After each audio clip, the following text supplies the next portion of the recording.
And அந்த வரிசையில இந்த வாரத்தோட, அதாவது Airtel melody of the week தான் அடுத்தது நீங்க கேட்க போறீங்க. அது கொடுக்கறதுக்காக ரொம்பவே ஸ்பெஷலான ஒரு கெஸ்ட் இங்க வந்திருக்காங்க. சூப்பர் சிங்கர் ஜூனியர் 2ல இருந்து welcome Srinisha. Srinisha, hi. KBS அம்மாவோட பாடல்கள்லாம் நீங்க வந்து பிரமாதமா பாடிருக்கீங்க. இந்த மேடையில, சூப்பர் சிங்கர் மேடையில ரொம்பவே பிரமாதமா பாடுவீங்க. சோ அதே மாதிரி இன்னைக்கும் எங்களுக்காக இந்த பக்தி பாடல்கள் சுற்றுல ஒரு பாடல் பாடுறீங்களா? Melody of the week. So ஒரு அழகான மெலடியஸ், ஒரு இனிமையான பாடல். இல்ல, இது வந்து கேபி சுந்தரம்பாள் அம்மா பாடின காரைக்கால் அம்மையார் படத்துல இருந்து தக தக வினாடவா சாங் படம். கண்டிப்பா நாங்க அவளோட காத்துட்டு இருக்கோம் உங்களை கேட்கறதுக்கு. ஏன்னா ஒவ்வொரு வாட்டி நீங்க வரும்போது we're always looking forward to your performances. All the best. Thank you.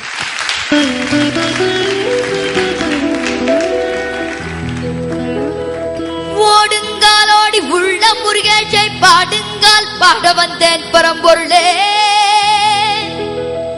ஓடுங்காலோடி உள்ள முருகேஷை பாடுங்கால் பாட வந்தேன் பரம்பொருளே. ஆடுங்கால் எடுத்து நடவிடுவாய் இறைவா உன் தமிழமுதை படித்த நான் பாடும்படி. உன் தமிழமுதை படித்த நான் பாடும்படி. தக தக தக தக தக விடாடவா இப்ப சக்தி சக்தி சக்தியோட ஆடவா. தக தக தக தக தக விடாடவா இப்ப சக்தி சக்தி சக்தியோட ஆடவா.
விளையாடவா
எங்களோட செல்ல பிள்ளை ஸ்ரீனுஷா, நீங்க கேவிஎஸ் அம்மாவோட பாடல்கள் பாடும்போது எப்பவுமே உங்களுக்கு சத்தியமா ஏதோ நடக்குது. உங்களுக்கு ரொம்ப பிடிக்குமா இந்த மாதிரி பாடல்கள் பாடுறதுக்கு? ஆமா, ஓகே, அது ரொம்ப கிளியரா தெரியுது. 4 மாமேதைகள் முன்னாடி உட்கார்ந்துட்டு இருக்காங்க, அவங்க கிட்ட கேட்கலாமா முதல்ல? Okay sir. ஆஹா